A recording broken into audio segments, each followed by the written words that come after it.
Hope everyone is doing okay. Just gonna start our little chat here in just a little bit. Hey, how's it going? Thank you for joining. So I'm gonna be talking just about like retro tech and gaming. If you want to join the chat, go ahead. I can see everything that you're saying here. If you have any questions about any kind of like retro tech or technology or gaming from a retro or old school perspective, then go ahead and just ask. I'm doing great. Thank you so much. I just got back from repairing some steps outside, so it's starting to get hot. So that's that's how that is. But I was actually looking at how people are going to use digicams and older digital cameras and stuff like that, just for nostalgia purpose. But also, a lot of people I'm seeing are starting to use that stuff that never used it before. So, for example, you have Gen Z kids and stuff that are being drawn towards older tech like these digicams. And a lot of people wonder, where do you get these, your best options for that are going to be thrift shops, Goodwill, Facebook Marketplace. This is a lot of stuff that people are just trying to get rid of that don't actually use it. So, yeah, I mean, these I got at Goodwill for like $5 or $10.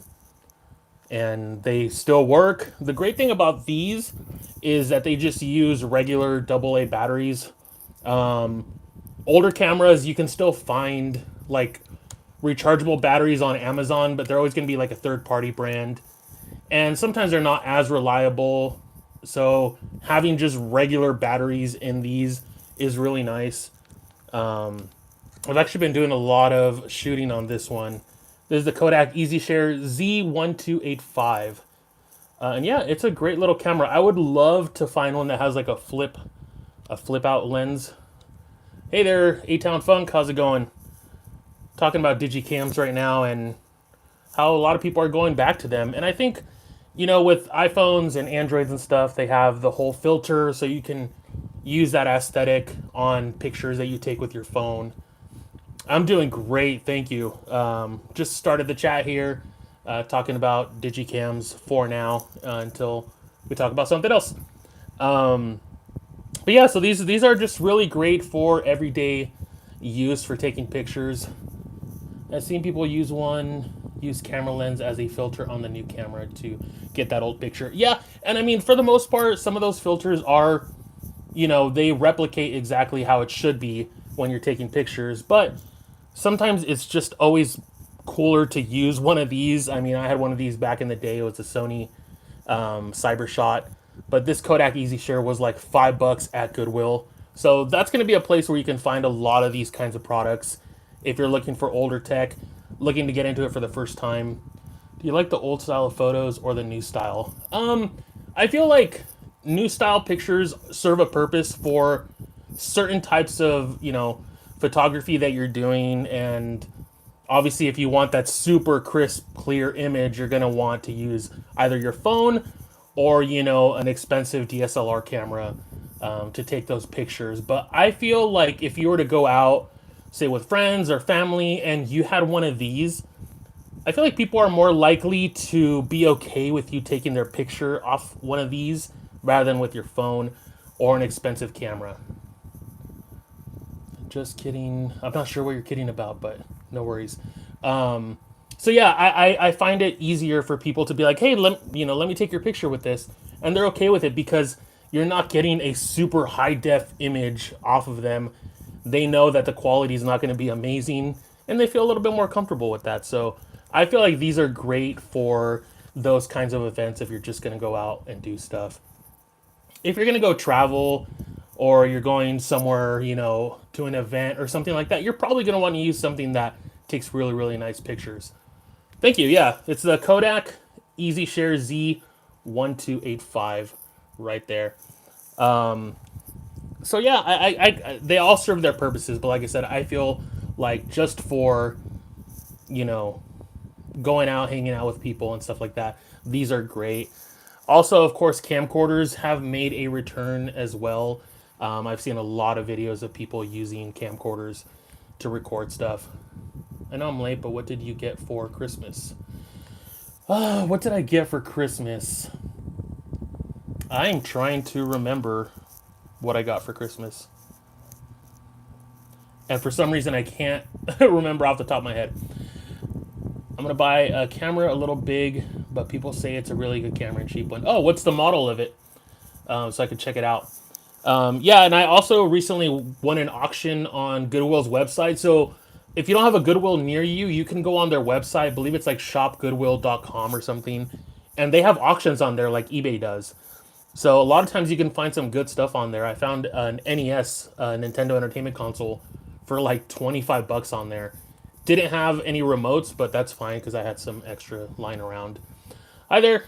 Thank you for joining the chat. If you have any questions on retro tech or digicams that we're talking about right now, go ahead and put them in the comments. Hi, I can say hi. Hello.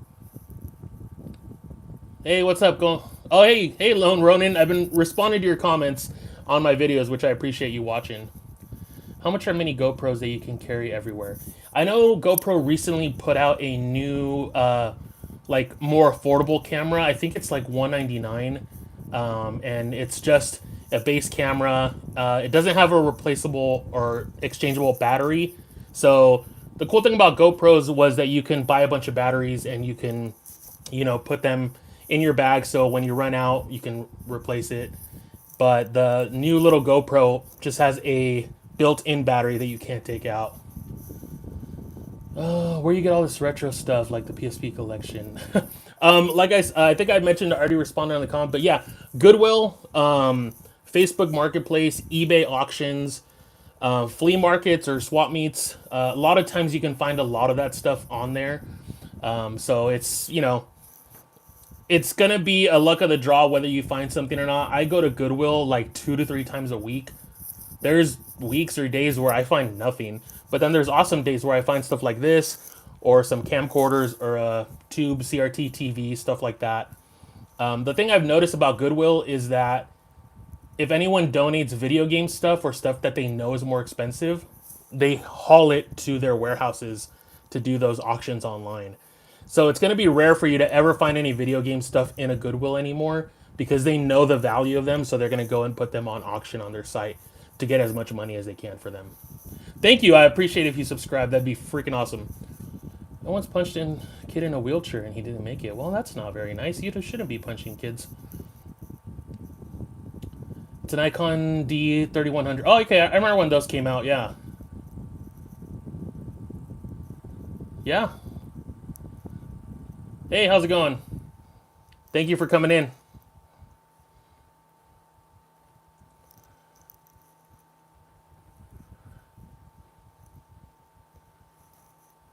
Yeah, guys, thank you for joining. We're talking about digicams right now.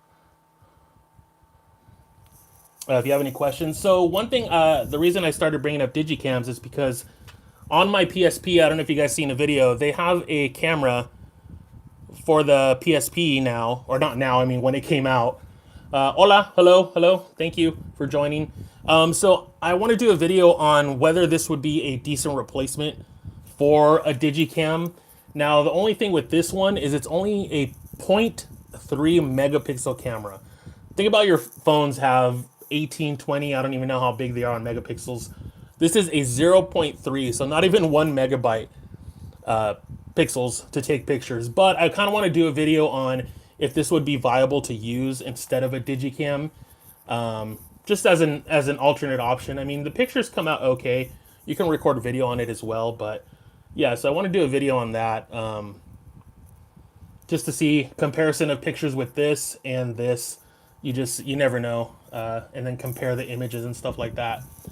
Another type of camera that people are also going and looking for are the 35 millimeter roll cameras. Now this is a new one from Kodak. This is the Ektar H35.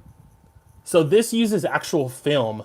The thing with this one is that when you go and print actual film out, it's a certain size, and this uses half of that. So you actually get double the amount of photos on a roll. So if you buy a roll of film and put it in here and it says it's good for 36 shots, you're actually going to get double that. but the images when they print out, they're going to be a little bit smaller, and they say it's to make up for being able to put them on Instagram and stuff like that. So if you're looking for a film type camera and you don't want to go for one that's old, the Kodak one is really cool for doing so. Just know that it takes film. Cool thing about these is that, I mean, you take a picture, you can't see what the picture is going to look like until you go and develop it. So there's still places that do developing. Walgreens, I think CVS still does it. If you can find some smaller shops that do, what do you call it? You know, developing film. Usually it could be like $10 or $20, I think. But yeah, this is another option if you're looking for old school digital camera stuff. So yeah, you got your digicams with memory card, and you can see your images, upload them directly to the computer, or you can use something like a 35 millimeter film. Yeah, those are the options for digicams. It's another thing I wanted to talk about. So, iPods are seriously coming back in a big way, and it's a good thing and a bad thing because when you get an iPod, there's no music on it unless you're buying it from someone. If you go and buy it on eBay, a lot of times it's people that have done modifications to them, like a new battery, or they replaced the internals from what was a hard drive to like an SD card mod inside. But a lot of questions that I get are, how do you put music on an iPod? Back in the day when we grew up with these things in the early 2000s, you would use CDs. A lot of times we would download all that stuff illegally, like we should not be doing. But it was a thing that was done. It would happen. But yeah, so get CDs. You can find CDs, again, Goodwill, thrift shops. You're going to be able to buy CDs for like $1. And a lot of times you'll find really popular artists on those CDs and get them for $1.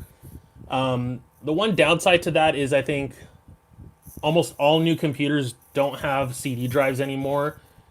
Unless you have a computer with a CD drive or you buy an external CD drive for your computer, you won't be able to import those CDs to your computer or to your iPod. So you can buy music on iTunes. You can do that. Amazon MP3s. You can download them, put them on your computer, and then you can add them to the iPod and do stuff like that. But I'm really happy to see iPods coming back and making a return because they're really cool. I still think it's nice to have a separation from your phone, so you're not always using your phone for everything. Especially sometimes I like to just leave my phone, sit down, put on some headphones, put on some music, and not worry about constant notifications coming through. Even if you have your phone on silent, I feel like, it's still a thing that you're going to see notifications coming in, and it's a distraction. I feel like you don't get to properly enjoy music all that well when you're constantly being distracted by the internet and outside sources. So having a device like this that doesn't connect to the internet, doesn't do anything like that, is always a nice thing to have. Now, as for which iPod to get, there's quite a few that you can go with. The easiest to mod are going to be the 5th generation, like this one, and then your 6th and 7th gen ones. If you want to replace the battery, if you want to do stuff like that. They're really dated. Hey, what's up, Neon? No, it's not, but you could tell that to anyone that's going to look at using old digital cameras or camcorders or using older technology. There's a population out there that really wants to use stuff like that. So yes, your phone can do everything, but you're seeing more and more people trying to get away and calling it, I think it's called digital minimalism, to not always be on their phone. So there's a case for it. Again, not for everyone. I'm not saying everyone should go get an iPod and that's how you got to listen to music. A lot of people rely on Spotify, Pandora to get music that way, and that's how they have their playlist. They pay a subscription and they do that, which is totally fine, but you never actually own that music and you're paying a monthly subscription for it. So if you are the kind of person that wants to have something that is yours and you can have it with you and it's never going to get removed from some media source online, then stuff like this is great. I have Delta on my phone and it's kind of a pain. Yeah, the Delta emulator can be pretty annoying. I use a mini disc player so I can listen more mindfully and intentionally. Yeah, I was looking at some mini disc players on the Goodwill auction the other day, and I was this close to buying one. I was so close to buying one, but then I saw how expensive the actual mini discs are for artists, so I was like, yeah, that's not a rabbit hole I can actually go down right now. So I avoided it, and I think it was like $50 for it was a Sony mini disc player. I was really tempted just to have it, but I opted not to get it. LimeWire used to go crazy. Yeah, LimeWire, Kazaa, Light. I remember all those apps. But of course, we had really crappy internet back then. So even if you were to go download an album, if you had dial-up internet, that would take forever. But hey, that's the way we did it. Especially when we were younger, we didn't have money. That's just what you had to do. I live in Japan. MDs here are pretty cheap. Yeah, I know. You said last time that they're so cheap. I'm jealous of that because you can probably go and get one for 20 or $30, which is awesome. I can't wait to go to Japan one day, someday soon. Yeah, Bandcamp is an option to get albums. Still, not a lot of, but there's artists that put music on Bandcamp that you can download or you can pay for it on there as well. So that's an alternate option. Okay. Yes, I look forward to that. Bandcamp is a website. I don't even know if they have an app. I don't really use Bandcamp, but I'm sure there probably is. I have not, and I probably never will, but thank you for asking. I don't know if there is a new LimeWire option. I really haven't seen that aside from torrents. I think torrents are kind of what replaced things like LimeWire. So that's going to be the thing you're going to use nowadays. Yeah. Yeah, exactly. I mean, once you buy them, you own them. The problem with digital ones, though, is if you are buying digital albums like on iTunes, you're just buying the license to use them. To where if you bought the actual CD, that CD is physically in your hand. No one's going to come and take that CD from you. To where, honestly, if, say, there's an issue with an artist, something they do later on in life, iTunes could say, hey, you know what, we're going to get rid of this artist's music on iTunes. And they could potentially just revoke that license from you. I'm sure it's in the terms and conditions, just letting you know that it's just the license that you're getting. So buying actual CDs is probably the best option to actually have that media. How much money would it take for you to get with another man? I don't know why you're asking these things, but I'm sure you probably have better things to do. But I appreciate you coming in. Different strokes for different folks, but I want to own the content. Yeah, exactly. Like, thank you. Thank you for subscribing. I appreciate it. Muchas gracias. Yeah, that happened with Kindle just recently. I actually have my Kindle right here. So I got my Kindle right here, and I went ahead on Amazon's website before I think it was the 26th, and downloaded my books. It's a thing. They can just say, hey, you know what? We no longer are going to offer this option for you to download your books and potentially put them something like on a Kobo player or another e-reader. They just want you to use Amazon's devices. So that's a huge bummer that Amazon did that. It's just another way of letting you know, hey, these aren't yours.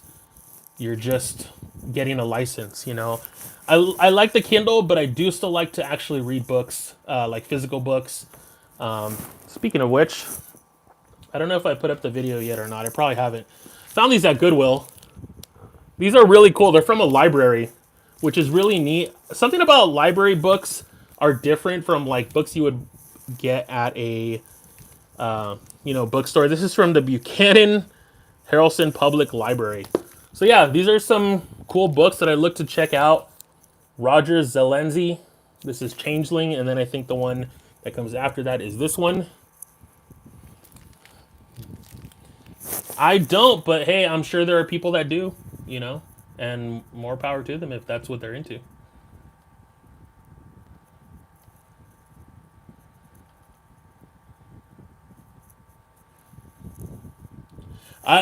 you know what?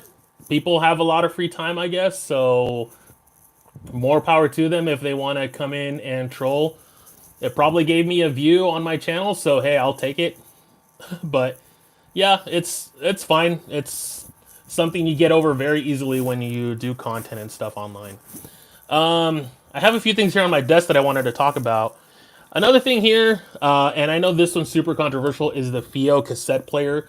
So this is one of the newer cassette players that came out that let you listen to cassettes.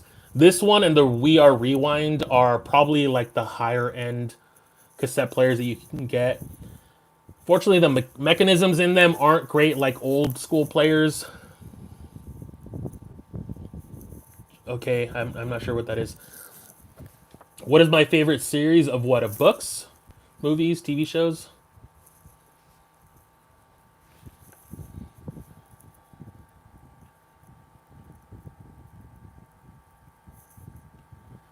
Just because that's not what we're talking about, dude.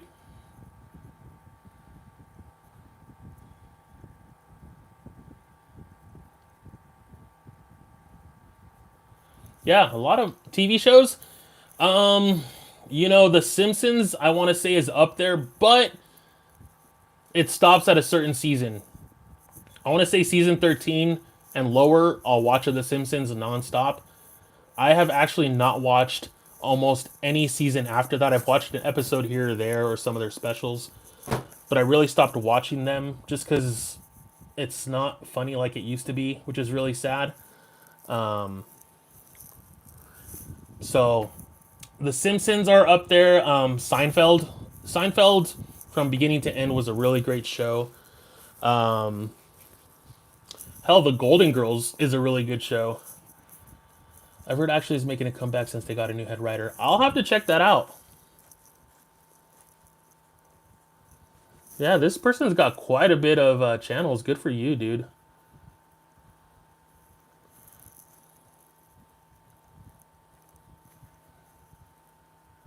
I'm sorry to hear that. You're gonna have to go away. Bye bye. The trolls are in full effect. Gotta love it, and gotta love the option to remove them. But yeah, Seinfeld's great. Golden Girls is a really good show. I recently started watching Beast Wars again. Beast Wars is great. Cheers is a really good show. Yeah, they're giving me views, so I don't mind. They can go ahead and say what they got to say about their own joys in life. That's fine. Hey, everyone has a kink, right? But yeah, Beast Wars is a really good show. Sadly, I didn't really grow up with regular Transformers cartoons. They were a little bit before my time, so I grew up watching Beast Wars. So Beast Wars was a show that I started watching again. And because I have my portable DVD player that I kind of am taking everywhere with me, I've been looking for more and more TV shows to get. I got the first season of Mad Men at Goodwill for like $2. What's my opinion on the Sam Raimi Spider-Man films? I really like them. One is really good. Two, of course, is probably the best Spider-Man movie, I have to say. Three was a bummer. I had really high expectations for Spider-Man 3, but I think the three villain thing was just way too much. Maybe if they had just kept it at two, it probably would have been fine. But yeah, three has its good moments. But yeah, Spider-Man 2 is probably the best one.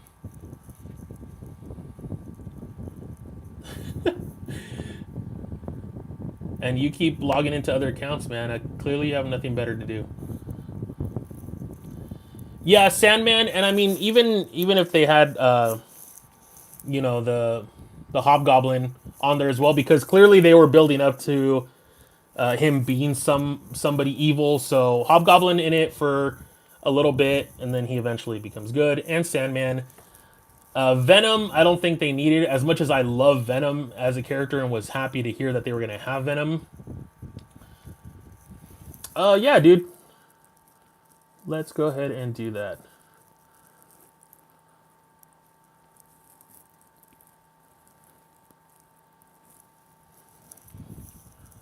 Thanks, Neon.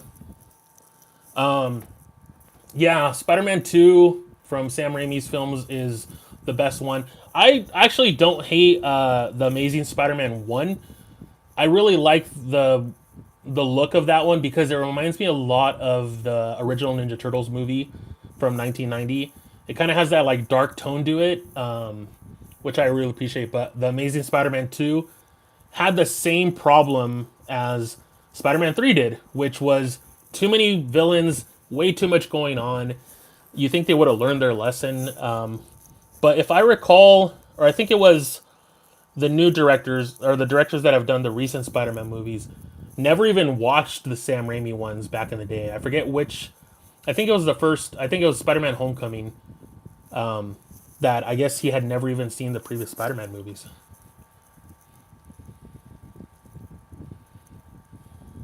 I haven't seen the Shrek 5 trailer, but I saw a like a screenshot of it. I don't think I like the animation for it. There was something unique about the older Shrek movies, and even what was the last one? Shrek Forever After was the last one. The animation had improved a lot, and it looked really good. I don't like the whole Pixarification that it seems like they're going for with Shrek 5. Lord of the Rings, yeah, I mean, Two Towers is an amazing movie. All the Lord of the Rings movies, I watch the extended ones every year because I like to torture myself, but because they're really great movies. I have the soundtracks on them as well. Sony forced him to include Venom so they could sell merch, but he didn't really understand the character. Yeah, that's a bummer, and I feel like, at least now with the MCU stuff and Marvel, I feel like they have people that are really good at going and looking at the comics. I don't read comics. I never really got into them. I have a few of them, but I never really got into comics. There's people that that's their whole thing, and they know when they see some kind of reference in one of the movies, they're like, oh, that's from comic this, and that. If you watch YouTube channels like New Rockstars and stuff like that, they're able to pinpoint all those little details. So yeah, it's kind of a bummer that Sam Raimi didn't really understand the Venom character. It kind of makes sense now that you go back and watch that. But yeah, there's no need for a bunch of villains in a movie. It's too much. Um, but yeah, Lord of the Rings. Speaking of Lord of the Rings, I actually have the collection here on these books. If you guys have ever seen these are pretty small in size, but they're really nice because you can kind of just take them with you. This is a tiny little book.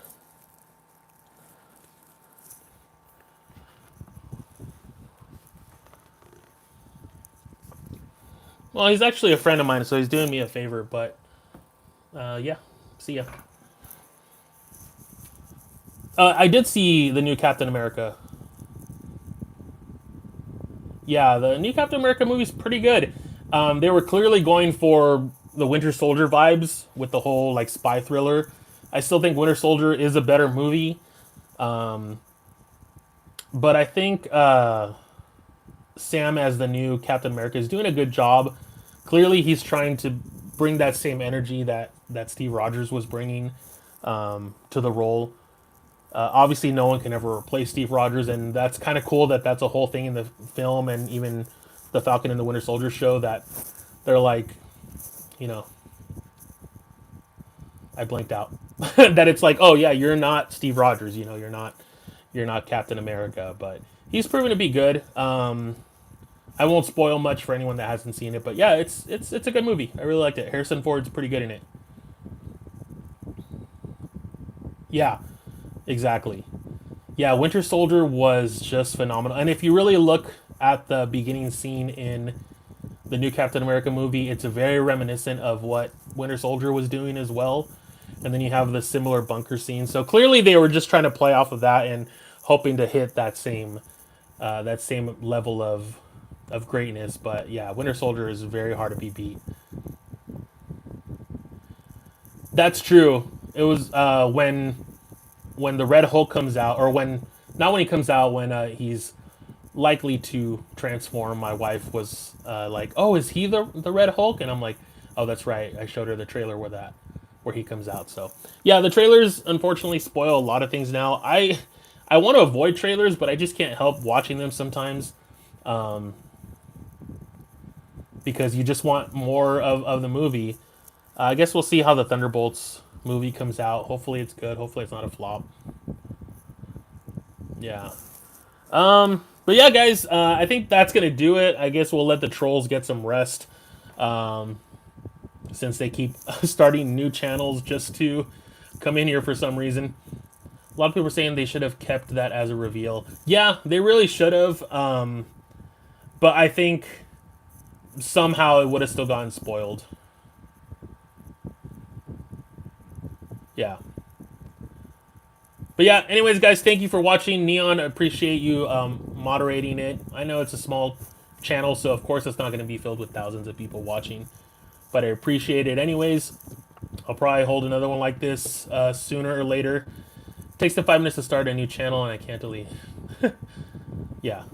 All right, guys, take it easy. And anyone that subscribed, I really appreciate it. Go check out my channel if you want to look at any of the retro tech content or retro gaming stuff. And I'll see you guys in the next one. Take it easy, guys. Bye-bye.